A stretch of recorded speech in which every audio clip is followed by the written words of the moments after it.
Doctor সুবর্ণ গোস্বামী বলছেন? হ্যাঁ বলছি, বলুন। হ্যাঁ, আজকের কয়েকটা বিষয় নিয়ে একটু আপনার সঙ্গে কথা বলবো। প্রথমত যেটা হচ্ছে যে এবার রাজ্য মেডিকেল কাউন্সিল থেকে শান্তনু সেনকে সরাতে সক্রিয় হলেন সুদীপ্ত রায়। স্বাস্থ্য ভবনে চিঠি লিখেছেন রাজ্য মেডিকেল কাউন্সিলের সভাপতি। এই পুরো বিষয়টাকে কিভাবে দেখছেন আপনারা? এটি একটি আসলে গ্যাং ওয়ার, মানে গ্যাং ওয়ার বলতে যা দেখেছেন যে বিভিন্ন সমাজ বিরোধী দুষ্কৃতীদের হচ্ছে যে গ্রুপের যে মারপিট চলে এলাকা দখলে, এটি তাই চলছে। কারণ হচ্ছে যে যে দুজনের নাম বললেন, দুজনেই হচ্ছে যে অত্যন্ত দুর্নীতিগ্রস্ত, অসংখ্য দুষ্কর্মের তালিকা তাদের নামের পাশে আছে। এবং হচ্ছে যে তাদের আলাদা আলাদা গোষ্ঠী, তারা কে কোন প্রতিষ্ঠান দখল করবেন তার একটা লড়াই চলে, সবসময়ই চলে।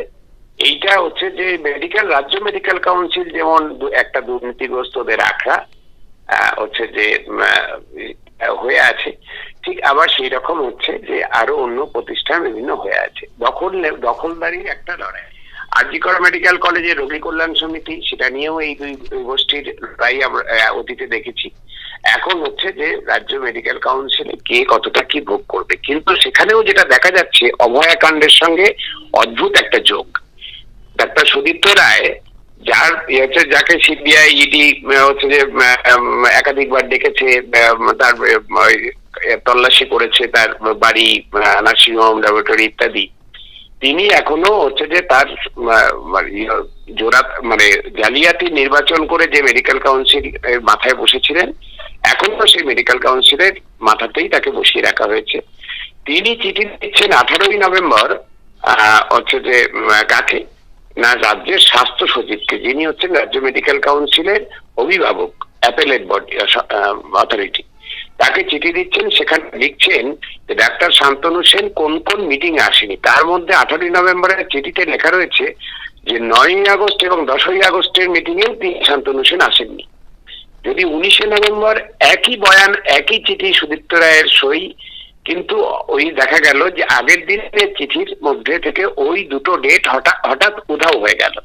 কার নির্দেশ? তাহলে কি রাজ্যের স্বাস্থ্য সচিব, যাকে উদ্দেশ্য করে চিঠি লেখা হয়েছিল, তিনি চিঠিটি পাওয়ার পরে হচ্ছে যে এই দুটি ডেট বাদ দিতে বলেছেন, তাই আবার হচ্ছে যে এই দুটি ডেট বাদ দিয়ে নতুন করে চিঠি করা হলো?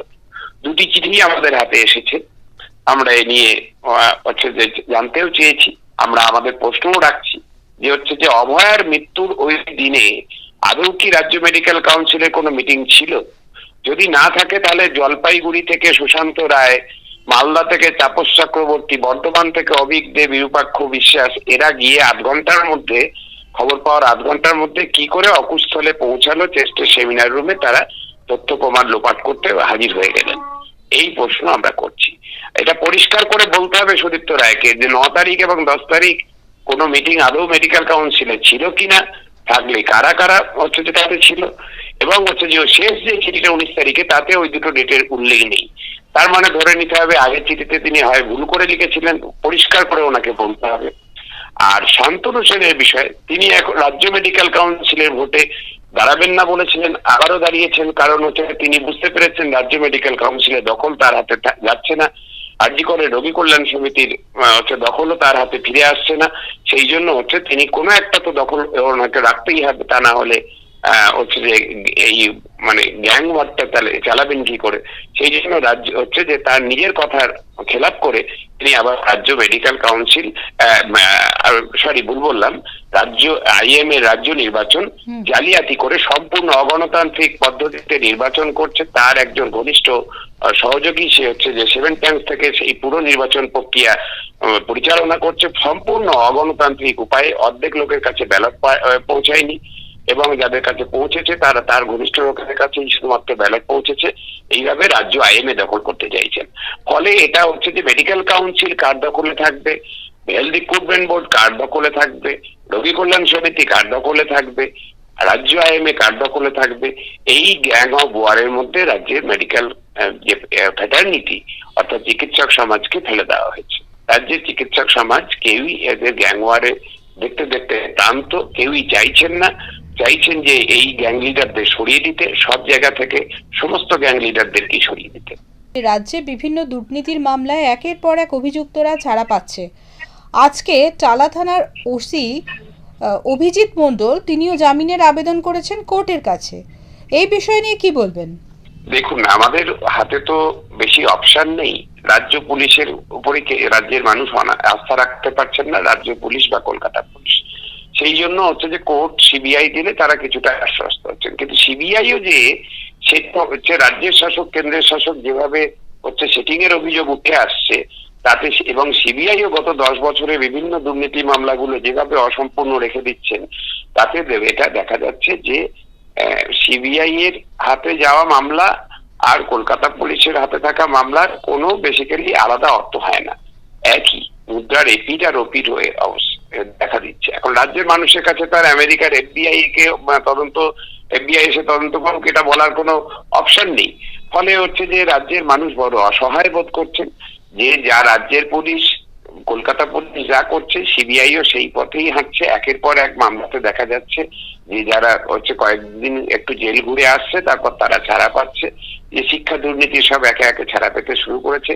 কদিন পরে দেখবো স্বাস্থ্য দুর্নীতির হচ্ছে যে কি হাল জানি না আমরা, কিন্তু এই যারা যাদের নাম বললেন এরাও এই অভয়ার হত্যাকারী এবং হচ্ছে যে তথ্য প্রমাণ লোপাটকারী বলতে যে অল্প কজনকে গ্রেপ্তার করেছে তাদের মধ্যেও এরাও যদি হচ্ছে জামিন পেয়ে যায় তাহলেও অবাক হব না। অবাক হবার হচ্ছে যে কোনো বিষয় নেই, তার কারণ হচ্ছে যে এখন বোঝা যাচ্ছে যে রাজ্যের পুলিশ প্রশাসন এবং কেন্দ্রের যে অধীনস্থ সংস্থাগুলো তারা একে অপরের হাত ধরাধরি করে সেটিং করে চলছেন। তৃণমূল কংগ্রেস বিধানসভা উপনির্বাচনে 6টি আসনের জিতে নিয়েছে। স্বভাবতই প্রশ্ন উঠতে শুরু করেছে যে আরজিকর আন্দোলন তাহলে কি কোনো প্রভাব ফেলতে পারেনি ভোট ব্যাংকের উপরে? আপনি কি বলবেন? প্রথম কথা, আরজিকর আন্দোলনে কিন্তু কোথাও দাবি ছিল না যে হচ্ছে শাসক দলকে হারানোর বা কোনো বিরোধী দলকে জেতানোর। এই ডাক আরজিকর আন্দোলনের মঞ্চগুলি থেকে কেউ করেনি, কোনো মঞ্চই করেনি। এবং হচ্ছে যে আরজিকরের আন্দোলনে যে দেখেছেন আপনারা সচেতন ভাবে হচ্ছে যে আমরা যারা আন্দোলন চালিয়েছি, যে জুনিয়র ডাক্তার সিনিয়র ডাক্তার বা নাগরিকরা, তারা হচ্ছে সচেতন ভাবে কোনো দলীয় রাজনীতির পতাকা নিয়ে কাউকে প্রবেশ করতে দেয়নি। ফলে এই যে আন্দোলনটা এটা ছিল একটা ইস্যু ভিত্তিক প্রতিবাদ আন্দোলন। এটা কোনো সার্বিকভাবে সরকার পরিবর্তনের লড়াইয়ের অংশ নয়, সেটা রাজনৈতিক দলগুলির কাজ, তারা সে লড়াই লড়বেন কি লড়বে না লড়বেন না সেটা তাদের ব্যাপার। কিন্তু এই যে দাবিগুলি উঠে এসেছিল তার সাথে ভোটের কোনো সম্পর্ক ছিল না। এমনকি এই যে 6টি ক্ষেত্রে বিধানসভা ক্ষেত্রে উপনির্বাচন হয়েছে, আপনারা খেয়াল করে থাকবেন যে উপনির্বাচনে যখন প্রচার চলছিল আমরা সচেতন ভাবে সেই এলাকাতে কোনো কর্মসূচি নিয়ে হচ্ছে যে ভোট প্রক্রিয়াকে প্রভাবিত করতেও চাইনি, তার জন্য হচ্ছে যে কোনো কর্মসূচিও সেখানে নেওয়া হয়নি আমাদের তরফ থেকে। ফলে এটার সাথে ভোটের ফলাফলে ভোটের প্রক্রিয়ার সঙ্গেই হচ্ছে কোনোভাবে যুক্ত নয়। ফলে ভোটের ফলাফলের সঙ্গেও এই আন্দোলনটাকে কোনোভাবে যুক্ত করার উচিত নয়। এবার যেটা হচ্ছে যে শাসক দলের পক্ষ থেকে যেটা করা হচ্ছে সেটা হচ্ছে যে একটা বাইনারি তৈরি করার চেষ্টা চলছে, যে হয় তুমি আমার পক্ষে অর্থাৎ শাসকের পক্ষে অথবা কোনো একটি বিরোধী দলের পক্ষে। কিন্তু এই বাইনারির বাইরে তৃতীয় যে একটা পরিসর থাকে, একটা সিভিল সোসাইটির একটা সামাজিক স্তর থাকে, যেটা ইস্যু ভিত্তিক প্রতিবাদ, যেটা সমস্ত সভ্য দেশে শাসক এবং বিরোধী উভয়ই মানে উভয় পক্ষই এই নাগরিক স্তরটাকে একটা কি বলবো একটা স্পেস দেয়, তাকে একটা গুরুত্ব দেয়, তাকে একটা সমীহ করে, তাকে সম্মান করে। আমাদের এখানে সেটাও দেখা যাচ্ছে যে হচ্ছে তারা সেটা সেইটুকু সম্মান দিতেও তারা নারাজ। তারা এটিকে হচ্ছে যে শাসক মানে বিরোধী দলের সঙ্গে বারবার হচ্ছে যে তাদের সঙ্গে এক আসনে বসিয়ে এই তৃতীয় পরিসরটির যে হচ্ছে যে স্পেস, সেই স্পেসটিকে নষ্ট করতে চাইছেন ওনারা। এটা করতে চাইলেও আমরা হচ্ছে যে সেই ফাঁদে পা দেব না। আমরা নির্বাচন এখনো অবধি হচ্ছে যে নির্বাচনের সরকার পরিবর্তনের নির্বাচনও ছিল না, একটি উপনির্বাচন যেখানে ফল প্রত্যাশিত ছিল।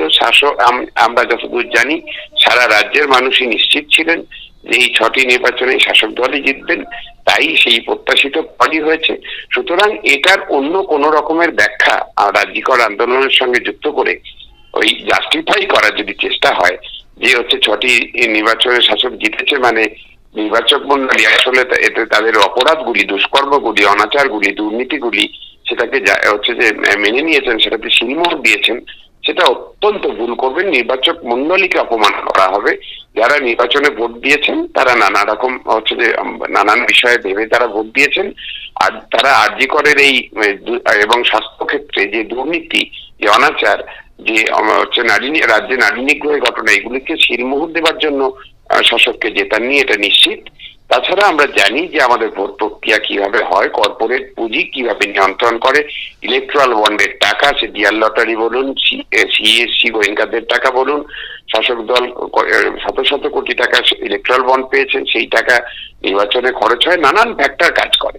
সুতরাং আরজি কর আন্দোলনের সাথে এই নির্বাচনের হচ্ছে যুক্ত করে এটা একটা খুব অপপ্রয়াস, আরজি করের যে আন্দোলন, নাগরিক আন্দোলন, সেটাকে কালিমালিপ্ত করা। বিধানসভায় অধিবেশন চলছে। আজকে তিলোত্তমার বাবা এবং মা বিরোধী দলনেতা এবং আইএসএস নেতাদের কাছে গিয়েছেন এবং তারা ন্যায় বিচারের জন্য এবং বৃহত্তর আন্দোলনের জন্য আর্জি জানিয়েছেন। আমরা যারাই আন্দোলন করছি, রাস্তায় আছি, আমরা কিন্তু সব থেকে বড় ক্ষতি যার হলো সেটা হচ্ছে অভয়ার মা বাবারা। মায়ের কোল শূন্য হয়েছে, তাদের কান্না কোনোদিনই মুছবে না যতদিন তারা বাঁচবেন। এই কষ্ট তারা বুকে নেই। অন্য মানুষ ভুলে গেলেও তারা কোনোদিনও স্বাভাবিক জীবনে ফিরতে পারবেন না তাদের সন্তান হারানোর, সন্তান বিয়োগের কষ্ট ভুলে। ফলে যেটা হচ্ছে যে তারা বিচারের আশায় যখন হচ্ছে যে কোনো দিশাই পাচ্ছেন না, স্বাভাবিকভাবে খড়কুটো যা ধরবেন সেটা আঁকড়ে ধরার চেষ্টা করবেন, এটা অত্যন্ত স্বাভাবিক। এর মধ্যে হচ্ছে যে ওনারা দেখেছেন যে রাজ্যের শাসক তারা কিভাবে এই তদন্ত ধামাচাপা দেওয়ার চেষ্টা করেছে, তথ্য প্রমাণ লোপাট করার চেষ্টা করেছে, আন্দোলন মানে বিচারের আন্দোলন দাবিতে আন্দোলনকে কালিমালিপ্ত করার চেষ্টা করেছে। ফলে কেন্দ্রের শাসককে তারা কাছে যাচ্ছে। এবার শুধু কেন্দ্রের শাসক না, রাজ্য বিধানসভায় তো যাদের হচ্ছে যে কটি বিরোধী স্বর আছে তাদের প্রত্যেকের কাছে যাচ্ছেন। আইএসএফ এরও একজন বিধায়ক আছেন, বিজেপি একাধিক বিধায়ক আছেন। ফলে হচ্ছে তাদের কাছে গেছেন, জনপ্রতিনিধিদের কাছে যেতে পারেন। রাজ্যের বিরোধী দলনেতা, তিনি ক্যাবিনেট মন্ত্রীর সমতুল্য একটা সাংবিধানিক হচ্ছে যে পোস্ট। ফলে হচ্ছে যে তার কাছে গেছেন, হচ্ছে যে যদি তাতে বিচার প্রক্রিয়া কিছুটা ত্বরান্বিত হয় এই ভেবে হয়তো গেছেন। আমরা তাদের পরিবারের তরফ থেকে এই যে যাওয়া, এটাতে আমরা কোন রকম কোনো অন্য কিছু দেখছি না। সন্তান হারানো মা বাবা বিচারের আশাতে দাঁড়ে দাঁড়ে ঘুরছেন, শুধু এইটুকুই হচ্ছে যে আমরা দেখতে চাইছি যে তারা দাঁড়ে দাঁড়ে ঘুরছেন। আর হচ্ছে যে এই আন্দোলনের রাশ নাগরিকদের হাতেই ছিল, নাগরিকদের হাতেই থাকবে। রাজনৈতিক দল কে কি করবে আমরা জানি না। আমরা দেখেছিলাম 27শে আগস্ট এক ছাত্র সমাজ বলে হচ্ছে যে একটি ওটা সংগঠন, তারা একদিন নবান্ন অভিযানের নামে কিছু একটা করেছিলেন। তারপর থেকে তাদের আর কোনো কর্মসূচি, আর কোনো হচ্ছে তাদের নাম নিশান কিছুই দেখিনি আমরা। ফলে হচ্ছে যে আমার মনে হয় না যে এই নাগরিক আন্দোলন যে হচ্ছে যে নাগরিক আন্দোলনের রাশ নাগরিকদের হাতেই থাকবে, জনগণের গণ আন্দোলনের রাশ জনগণের হাতেই থাকবে। এটা কোনো রাজনৈতিক দলের হাতে যাবে বলে আমাদের মনে হয় না। আর হচ্ছে যে দুই শাসক তাদের যে মধ্যে যে সেটিং এর যে অভিযোগ উঠে আসছে, মানুষ যা অভিযোগ করছেন, তা যদি সত্যি হয় তাহলে তো হচ্ছে যে সত্যিই তো বিচার প্রার্থী বাবা মা তারা যাবেন কার কাছে? তবুও তারা চেষ্টা করছেন সম্ভব সব জায়গাতে গিয়ে সব দরজায় কড়া নাড়তে। তাদের তো তাদের কোনো অপরাধ নেই। আজকে রাজ্য বিধানসভায় সংবিধান দিবসে শোভনদেব চট্টোপাধ্যায়, মন্ত্রী শোভনদেব চট্টোপাধ্যায় তিনি বলেছেন যে আরজি কর আন্দোলন নিয়ে আর নাটক করতে হবে না, মানে আর বারণ করেছেন আর নাটক করতে আরজি কর আন্দোলন নিয়ে, কারণ অভিষেক বন্দ্যোপাধ্যায় আগেই এর অভিযুক্তের ফাঁসি এবং গুলি করে মারার নিদান দিয়েছিলেন। আমরা তো সেটাই প্রথম থেকে বলে আসছি যে 7 দিনের মধ্যে অভিযুক্তের ফাঁসি বা গুলি করে মেরে দিলে যেটা হবে যে তথ্য প্রমাণ তো লোপাট হয়েছে, একমাত্র সাক্ষ্য সিভিক ভলান্টিয়ার সেটাও লোপাট হয়ে যেত। ফলে যেটুকুই বা বিচারের আশা রয়েছে এখন সেটুকুও থাকতো না। এবং শোভনদেব বাবু সেই মতই বলছেন। তার মানে বোঝা যাচ্ছে যে এটা শাসক দলের হচ্ছে যে এটা মানে সাংগঠনিক সিদ্ধান্ত ছিল যে হচ্ছে 7 দিনের মধ্যে ফাঁসি বা হচ্ছে যে এনকাউন্টার করে গুলি করে যদি ওই সিভিক ভলান্টিয়ারকে মেরে ফেলা হতো, তাহলে হচ্ছে যে আসল অপরাধীদের আর কোনোদিনও তারা চিরকালই ধরাছোঁয়ার বাইরে থাকতেন। কিন্তু মানুষের আবেগকে নাটক বলছেন, এটা নিয়ে কি বলবেন? এটা তো ওনারা বলে অভ্যস্ত। ফলে হচ্ছে যে মানুষের আবেগ শুধু নয়, বিচারের দাবি, বিচার দিতে পারেননি ওনারা, হচ্ছে যে ওনারা কোনো প্রশ্নেরই উত্তর দিতে পারেননি। একের পর এক যে প্রশ্ন উঠে এসছে সেই প্রশ্নগুলির উত্তর হচ্ছে যে প্রশাসন আজও দিতে পারেনি। না প্রশাসন দিতে পেরেছে, না শাসক দিতে পেরেছে। জি করে ঘটনার কাণ্ড নিয়ে যা যা উঠে এসছে, কারা 14 তারিখে ভাঙচুর করতে হচ্ছে যে গেছিল, কারা পাঠিয়েছিল সেই 40 সশস্ত্র মবকে, দুষ্কৃতী দলকে, কারা পাঠিয়েছিল, হচ্ছে যে কেন যে পুলিশ অফিসারের নামে অভিযোগ করেছেন নির্যাতিত মা বাবা, যে তারা মোটা টাকা তাদের হাতে গুঁজে দিয়ে এবং বন্ধ করতে চেয়েছিল, সেই পুলিশ অফিসারের এগেনস্টে কেন বিভাগীয় তদন্ত হলো না? যে পুলিশ অফিসার, মহিলা পুলিশ অফিসার হচ্ছে যে একজন হচ্ছে যে শাসক দলের ছাত্র সংগঠনের রাজ্য নেতা, সাধারণ সম্পাদক ছিলেন, তাকে দেখা গেছে ওই পুলিশের উপস্থিতিতে ভাইরাল ভিডিওতে দেখা যাচ্ছে যে মৃতদেহের খুব কাছে গিয়ে তথ্য প্রমাণ লোপাট করতে। অথচ হচ্ছে যে সেই পুলিশ অফিসার তাকে ওই হচ্ছে যে ডাক্তারি ডিগ্রিধারী ওই দুষ্কৃতীকে তার ছবি ক্রপ করে দেখালেন যে হচ্ছে তিনি কলকাতা পুলিশের ফিঙ্গারপ্রিন্ট এক্সপার্ট বলে। কেন তার বিরুদ্ধে বিভাগীয় তদন্ত হলো না? এইসব আরো অনেক কিছু প্রশ্নের উত্তর হচ্ছে যে প্রশাসন দিতে পারেনি। সেই প্রশ্নগুলো যারা মানুষ করছেন, সাধারণ মানুষ করছেন, তারা হচ্ছে যে কোনো প্রশ্নেরই উত্তর দিতে পারেনি। না দুর্নীতির অভিযোগগুলোর কোনো উত্তর তাদের আছে, না হচ্ছে এত নারী নিগ্রহ সেই বিষয়ে হচ্ছে যে কিছু বলার আছে, কোনো কিছু নেই। তারা হচ্ছে যে বলার জায়গাতে নেই। অথচ এই মানুষের এই গণ আন্দোলন, এই তীব্র গণ আন্দোলন যা ঐতিহাসিক এবং অভূতপূর্ব, এই হচ্ছে 4 মাস প্রায় হতে চললো, এরকম একটা ইতিহাস সৃষ্টি করেছে এই গণ আন্দোলন পশ্চিমবাংলার বুকে, যা স্বাধীনতার পরে তো নয়, আগেও কবে শেষ কবে হয়েছিল বয়স্ক মানুষরাও বলতে পারছেন না। তাকে নাটক বলে হচ্ছে যে দেখানোর চেষ্টা, এটা হচ্ছে যে অত্যন্ত নিন্দনীয় একটা কাজ। এবং স্বপনদেব বাবু কাছ থেকে এইসব বক্তব্য যখন শোনা যায় তখন বোঝা যাচ্ছে যে এটা তাদের দলীয় সিদ্ধান্ত যে এই আন্দোলনকে তারা এইভাবেই কালিমালিপ্ত করবেন। সঞ্জয় রায়, শিয়ালদা আদালতে যে ট্রায়াল চলছে, এতদিন তাকে সশরীরে হাজির করা হচ্ছিল, কিন্তু তিনি অনেক সময় দেখা যাচ্ছিল যে তিনি সাংবাদিকদের উদ্দেশ্যে অনেক কথা বলে ফেলেছিলেন, পুলিশ অফিসারদের নাম করে দিচ্ছিলেন, তারপর তাকে নিয়ে আসা হলো কালো কাঁচের গাড়ি করে। কিন্তু এখন তাকে ভার্চুয়ালি তার শুনানি চলছে। এই বিষয়টাকে আপনি কিভাবে দেখছেন? না, এটা তো ঘটনাই যে হচ্ছে যে এই যে বলছিলাম যে প্রশ্নগুলোর উত্তর শাসক দিতে পারছে না, তার মধ্যে এটা অন্যতম প্রশ্ন যে পিজন ভ্যান চাপড়িয়ে যারা যারা যেসব হচ্ছে যে দুষ্কৃতী আর অব্দি হচ্ছে যে মানে পিজন ভ্যান থেকে নেমে যেসব দুষ্কৃতী যাদের নাম করেছে, সে এর আগে আমরা কুণাল ঘোষকেও দেখেছি কারো নাম বলেছেন, আর কেউ সঞ্জয় রায়ও বলছে যাদের নাম। তো ফলে যেটা হচ্ছে যে তাদের বিরুদ্ধে কোনো ব্যবস্থাই হচ্ছে রাজ্য প্রশাসন বা সরকার নেননি। অথচ দেখেছি আমরা কুণাল বাবুকে পরবর্তীকালে তাকে শাসক দল তাকে মুখপাত্র করেছেন। আমরা জানি না পরবর্তীকালে সঞ্জয় রায় যদি কোনোদিন ছাড়া পেয়ে যায় হচ্ছে যে সেটিং এর জোরে, তাহলে তিনিও কোনোদিন মুখপাত্র হয়ে যেতে পারেন। কিন্তু যেটা হচ্ছে যে ওনারা আসলে আর রিস্ক নিতে পারলেন না।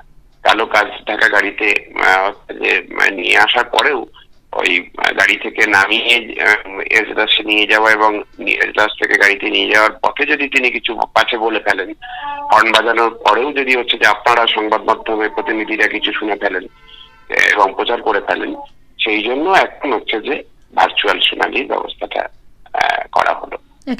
হচ্ছে যে মৃত সঞ্জয় রায় যা বলছেন তার মধ্যে কতটা কি সত্য আমরা জানি না, সেটা তদন্তকারী সংস্থার দায়িত্ব। তারা সত্য বলছেন না মিথ্যে বলছেন সেটা খুঁজে বের করা।